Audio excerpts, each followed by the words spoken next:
I, 29, female, honestly don't even know where to begin with this mess.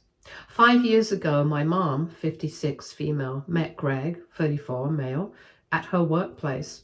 She's an executive assistant at a marketing firm, and he was hired as the new marketing director. I remember her calling me all excited about this charming young man who had asked her out for coffee. At first, I was happy for her. My dad passed away when I was 18, and she hadn't seriously dated anyone since then. It was nice to see her smiling and excited about someone again. But even from the beginning, something felt off about Greg. He was only 5 years older than me, and the way he looked at my mom wasn't what I'd call affectionate. It was more calculating. It was like he was always assessing her, like he knew exactly what to say and how to act to get her wrapped around his finger.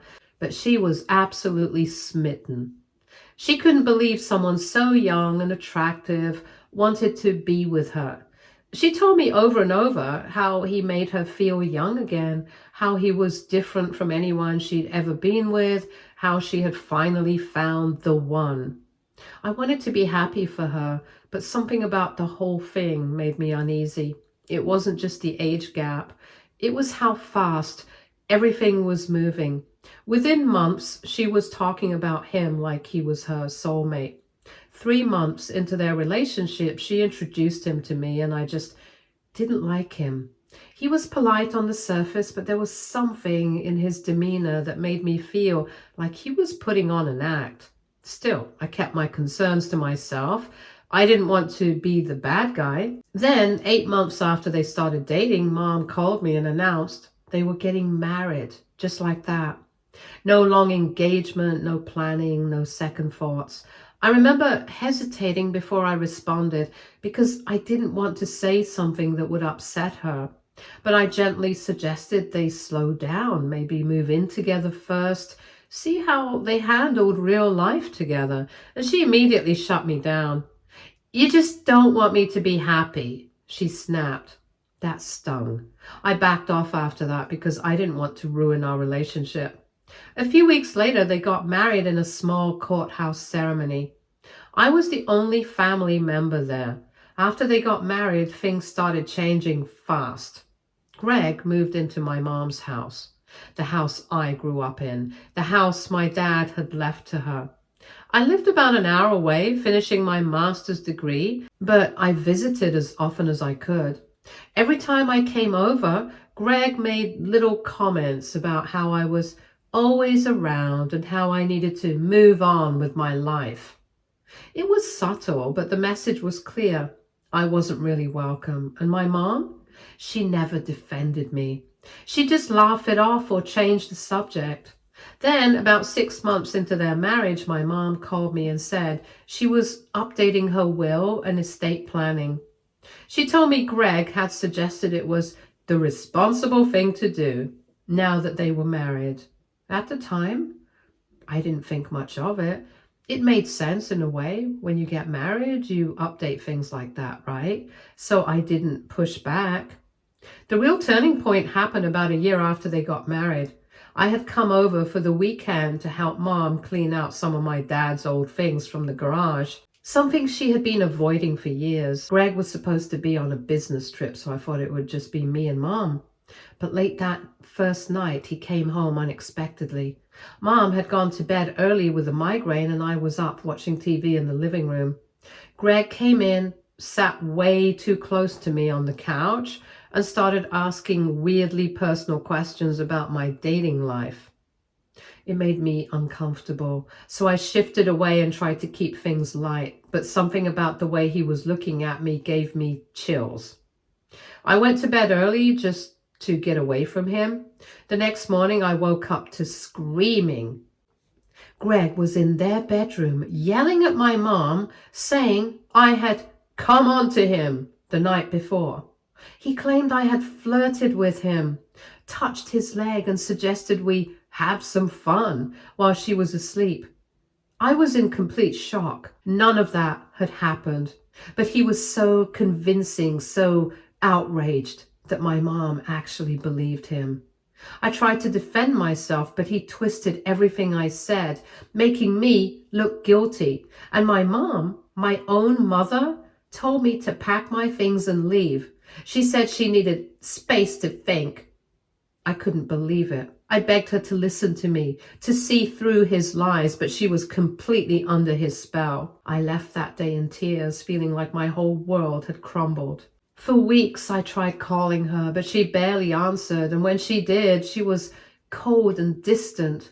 Greg had been feeding her lies, telling her I had bad-mouthed her to family members, which I never did, and that I had mental health issues that made me delusional. I was heartbroken. My mom and I had always been close, but now she saw me as a threat. For the next 2 years, our relationship was reduced to the occasional birthday call and awkward holiday visits. I focused on my life, finished my degree, got a job at a law firm as a paralegal, and tried to move on. I dated a little, but nothing serious. Mostly I buried myself in work and tried not to think about how my mom had chosen her manipulative husband over me. About 8 months ago, I got a phone call from my mom that I never expected. She was crying so hard it took a few minutes before I could even understand what she was saying. Eventually, through the sobs, I pieced together what had happened. She had just found out that Greg had been cheating on her. Not just once, he had been having multiple affairs, including one with a woman she considered a close friend from work. She was devastated, blindsided, and already talking about filing for divorce. Hearing her so broken was hard. This was my mom, someone I had known my whole life to be strong, independent, and in control. But at the same time, I couldn't ignore the complicated feelings that came rushing in. As much as I sympathized with her pain, I also felt a cold, undeniable hesitation. I didn't drop everything and rush to be by her side like I might have in the past. Maybe that was petty of me, but I couldn't just forget what she had done, how easily she had believed Greg's lies about me, how quickly she had pushed me out of her life when I had done nothing wrong. Now she wanted my support, but where had her support been when I needed it? As the divorce proceedings started, more unsettling truths began to unravel. It turned out that Greg hadn't just betrayed her emotionally. He had also been systematically taking over nearly every aspect of her finances. Over the course of their marriage, he had convinced her to put almost everything in his name or in joint accounts. The house, which she had once owned outright, had been refinanced and placed in both their names, tying her to him financially in a way that was now coming back to haunt her. Her retirement savings, something she had spent years building up, was now intertwined with his. Even cherished family heirlooms, items that had been in our family for generations, had been reappraised and insured under his name. But the worst blow came when she realized just how much legal control he had managed to gain. 2 years ago, he had gotten her to sign estate planning documents that put all of her assets into a trust, with him listed as the sole beneficiary and executor. She swore she hadn't understood what she was signing at the time. Greg had framed it as nothing more than a routine update to their wills, something married couples did to keep things simple. Now it was clear this had been his plan all along. She was staring down the terrifying possibility of losing almost everything: the house, her retirement, even the possessions that held sentimental value. Her lawyer was doing what they could to fight back, but legally speaking, the documents she had signed were solid, and Greg wasn't backing down. In fact, he was pushing for more. Despite earning more than she did, he was demanding alimony, arguing that he had grown accustomed to a certain standard of living. He was even threatening to force the sale of the house if she couldn't afford to buy him out, which she absolutely couldn't. Then last week, she called me again, and this time it wasn't just to update me on the divorce, she was asking for something much bigger. She wanted to stay with me, at least for a little while. She sounded different on this call. More than just sad, she sounded embarrassed. She kept apologizing not just for what had happened with Greg, but also for how she had treated me. She admitted that, deep down, she had probably always known I would never have done what Greg accused me of. But at the time, she had been so afraid of losing him that she ignored that voice in her head, convincing herself that he must be telling the truth. And Greg had made it easy for her to believe him. He had slowly isolated her from many of her friends, making her feel he was the only person in her life she could truly rely on. Now she saw it for what it was: manipulation, plain and simple. But it was too late to undo the damage he had done, both to her life and to our relationship. There was no simple answer to this. She was my mother, and despite everything, it hurt to see her like this, broken, ashamed, with no real idea of what her future looked like. But at the same time, I couldn't forget the pain she had caused me. She had turned on me so easily, pushing me aside without hesitation, and that kind of betrayal didn't just disappear overnight. Beyond the emotional side of things, there were also practical concerns. If she lost everything in the divorce, what then? Could I afford to support her? I had a stable life, but I wasn't in a position to take on someone else's financial burden indefinitely. And even if I could, did I want to? Could I trust that she wouldn't make the same mistakes again, or let someone else come into her life and do the same thing Greg had done? For now, I had told her she could stay with me temporarily while I sorted through my own feelings, but beyond that, I honestly didn't know. Was I being too cold? Was it wrong to hold on to the resentment I still felt when she was clearly at rock bottom? Or was it fair to set boundaries given everything that had happened? I didn't have the answers. I just knew that this situation felt impossible. And I couldn't help but wonder, had anyone else been through something like this? A parent choosing a partner over their own child, only to come crawling back when it all fell apart? Right now, all I could do was take things one step at a time and figure out what came next. Update 1. First, I want to express my gratitude for all the advice and support. The number of responses was overwhelming, but they gave me a lot to think about and helped me process this situation more clearly. Mom moved into my spare bedroom 2 days ago. The atmosphere has been awkward, but not as bad as I initially feared. She has been extremely careful about respecting my space and my routine, almost as if she's afraid of overstepping. It's clear she doesn't want to do anything that might push me further away. We've had a few honest conversations, and she has repeatedly apologized for believing Greg over me. One of the most emotional moments was when she broke down and admitted that deep down, she had always known I would never do what Greg accused me of. She had just been so terrified of being alone again that she convinced herself otherwise. She thought that she finally found someone who truly wanted her, and that fear of losing him overpowered her instincts. I can understand why she felt that way, and even if the pain of what she did still lingers and forgiveness isn't something I can offer just yet. Yesterday, I went with her to meet her divorce attorney, and the situation turned out to be even worse than she originally explained. The lawyer confirmed that the estate planning documents she had signed 2 years ago were legally binding. Even if she didn't fully grasp what she was signing at the time, they were still valid. The biggest complication is the house.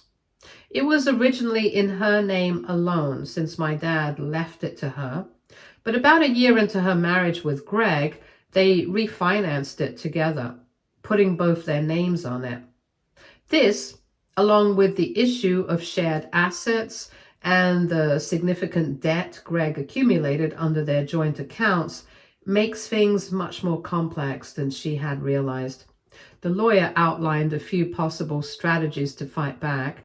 One option is to argue that Greg exercised undue influence over mom when she signed those estate documents, especially if we can provide evidence that he isolated her from her family and friends. Another option is negotiating a settlement that might allow her to retain some of her assets, even if it means losing the house. The lawyer also mentioned the potential for investigating Greg's financial actions more closely to see if he engaged in any misconduct that could strengthen mom's case. After a lot of thinking, I've decided to support mom through this, but with very clear boundaries. I let her know that she is welcome to stay with me for 3 months while she figures out her next steps. But beyond that, I can't offer financial support. I will provide a safe place for her to stay and help with groceries, but I won't be taking on any of her financial burdens. I also insisted that she start seeing a therapist to work through everything that happened and to understand why she was so vulnerable to Greg's manipulation in the first place. To my relief, she agreed to both conditions without argument. One thing that has become clearer through reading everyone's comments is that Greg's behavior follows a pattern seen in predatory men who specifically target older, vulnerable women. Mom admitted that when she and Greg first met, she had recently received a small inheritance from her late aunt, about $50,000. Early in their relationship, she had casually mentioned it to him. And looking back now, that's when his interest in her seemed to grow much stronger. She also recalled how he often pushed her to upgrade or sell off certain family heirlooms, viewing them purely as potential sources of cash rather than items of sentimental value. I'm still working through my feelings about all of this. There is still a lot of hurt and frustration towards mom, but my anger towards Greg continues to grow as well. While mom made poor choices, Greg deliberately and systematically exploited her weaknesses for his own gain. It's hard to process just how calculated and manipulative his actions were. I plan to update again in a few days once we learn more about the legal situation. For now, I'm focusing on helping mom organize all the financial records and paperwork the lawyer requested, while also making sure I protect my own mental health through all of this. It's a lot to handle, but I'm taking it one step at a time. Update 2.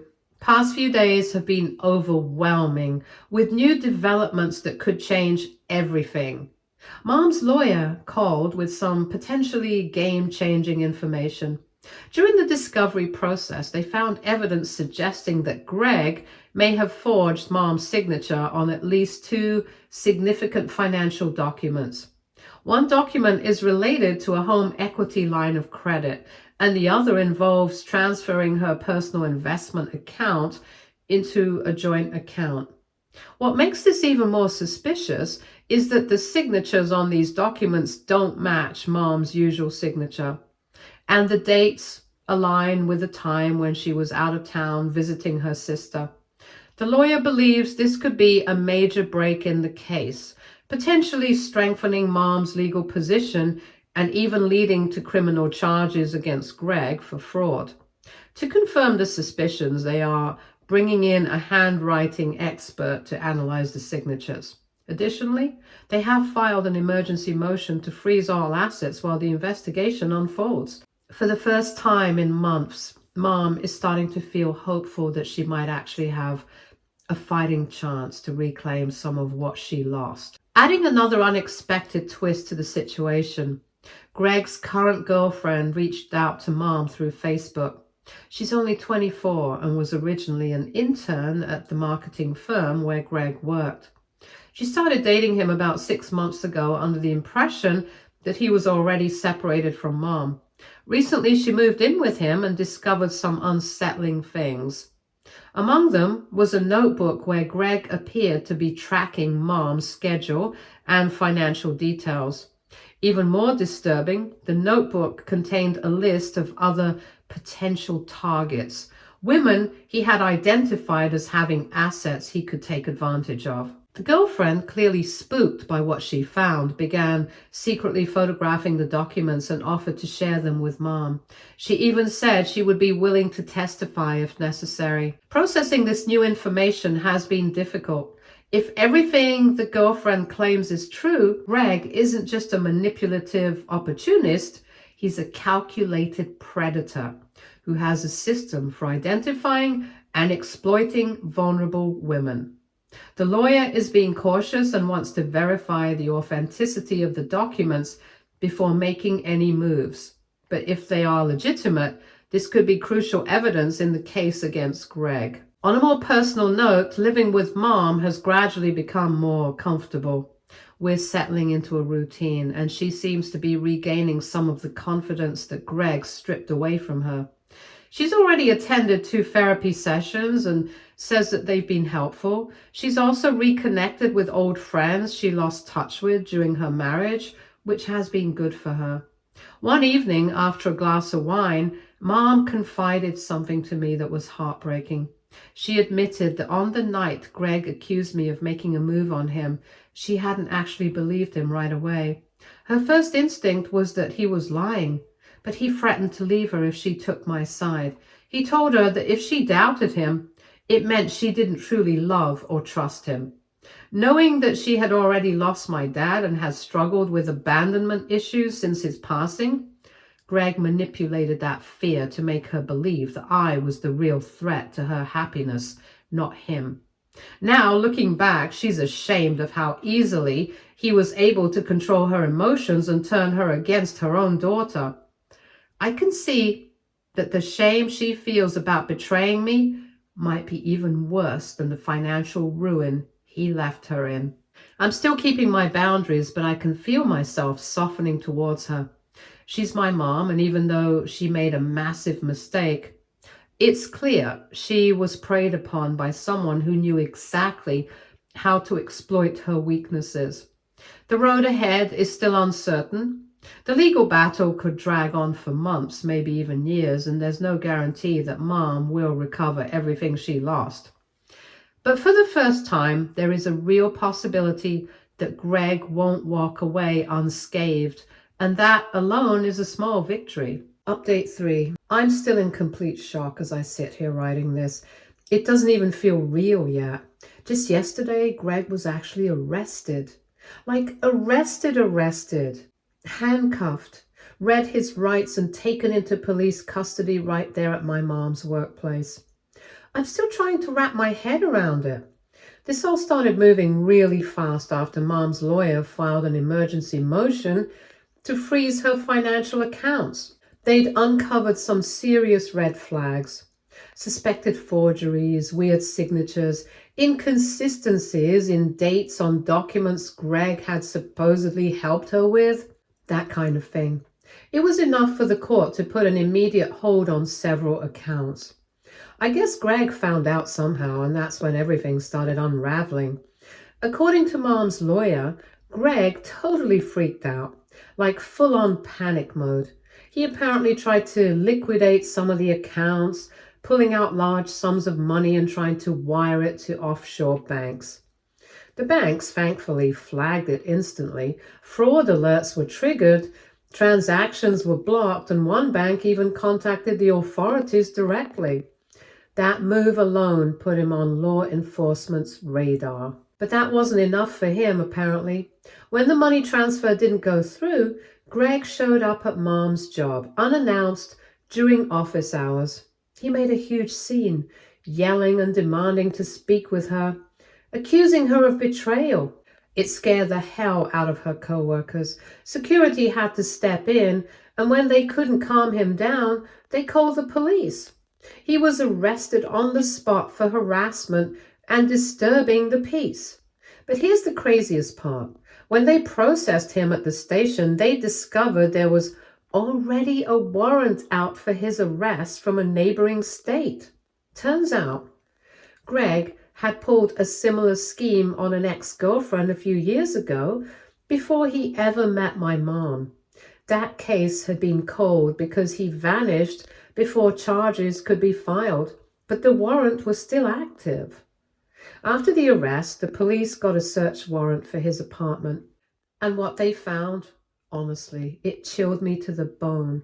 His entire place was basically a con artist's headquarters. They found detailed files on at least 5 women, 5, who all fit a similar profile: older, financially comfortable or well off, often divorced or widowed or living somewhat independently.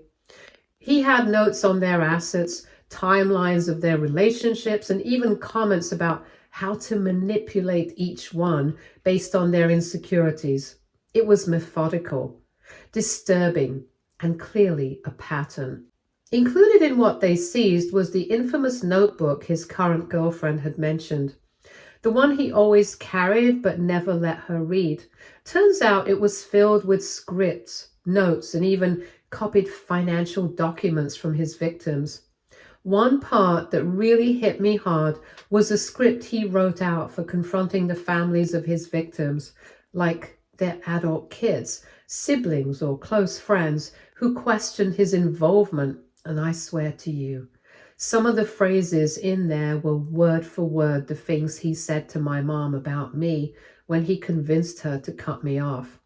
He actually wrote out manipulative speeches. I can't even describe the mix of rage and sadness I felt reading that. Mom's lawyer says that this discovery changes everything.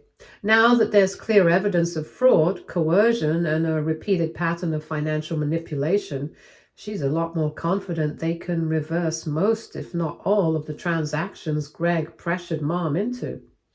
That includes her signing over estate documents, changing beneficiaries, and even some account access changes he snuck into her paperwork. The DA's office is moving forward with serious charges. Multiple counts of fraud, forgery, and financial elder abuse. And even though my mom isn't elderly by legal standards, the law in our state has an expanded definition that covers cases like this, where there's a significant age difference and a pattern of financial grooming and control. Greg's current girlfriend has also been cooperating fully. She's been handing over texts and messages where Greg bragged about securing his future and saying things like, "Once I get her to sign the trust, I'm set for life." She had no idea he was using her as a backup target. I can't imagine how betrayed she must feel, finding out the man she was dating was not only a fraud, but someone who might have tried to scam her too. As for my mom and me, this whole thing, as awful as it has been, has actually brought us closer. We're both seeing things clearer now. I spent so long being angry at her, feeling betrayed and wondering how she could choose this man over me. But seeing how calculated Greg was and how skilled he was at isolating her and making her doubt the people who loved her most, I understand it better now. It doesn't excuse what happened, but it helps explain it. My mom wasn't just blindly choosing him. She was being groomed, manipulated, and lied to by someone who had done this before and who knew exactly how to break her down. She's been going to therapy and working through a lot of the guilt and shame she feels for letting him in. She told me that one of the hardest things has been realizing how many red flags she ignored, how many people tried to warn her, and how deep in denial she had to be to believe Greg over them. But she's doing the work now. She's acknowledging it all, and that means something. She's also decided that once all the legal stuff is over, she wants to sell the house. She said it just doesn't feel like home anymore. Too many bad memories, and she wants a fresh start in a smaller place, somewhere closer to me. I told her I'm open to that, but I also want to keep healthy boundaries between us, especially after everything that happened. We're rebuilding, but it'll take time. I've started seeing a therapist too, and it turns out that being disowned and kicked out of your childhood home on the word of a manipulative liar really messes with your head. I've been working through a lot. Anger, hurt, trust issues, all of it. But I'm getting better. I'm not at full forgiveness yet, but I'm inching towards it, slowly. I know now that Mom wasn't acting out of cruelty. She was under the control of someone who knew exactly what he was doing. That context helps. It doesn't erase the pain, but it helps me process it. Financially, things are still messy. A lot of mom's assets are frozen or under investigation, and it'll probably be months before we know what she'll recover, if anything. But her lawyer says Greg's criminal charges are actually good for her civil case. It proves intent and shows that she was targeted, which strengthens her claim that the documents were signed under duress or manipulation. A few of her friends even started a GoFundMe to help with legal costs, and people have been incredibly generous. That part has been really touching, watching her community rally around her like that. All in all, I'm cautiously optimistic. This has been one of the most painful, bizarre, emotionally exhausting things I've ever gone through. But there's light at the end of the tunnel now. Mom's learning to stand up for herself again. I'm learning how to forgive and rebuild trust. We both learned some very hard lessons. Her about protecting her independence and not letting someone isolate her from her support system. And me about the importance of empathy, even when you're hurt. We're not all the way healed. Honestly, we're still somewhere in the middle of this mess, but we're getting there. And I believe we'll be okay. Thank you again to everyone who's been following this saga, offering support, advice, and encouragement. Your comments help me stay grounded through one of the hardest chapters of my life. I'll update again when there's more news, but for now, I'm just breathing a little easier, finally. Stay tuned for more stories from our girl relationships.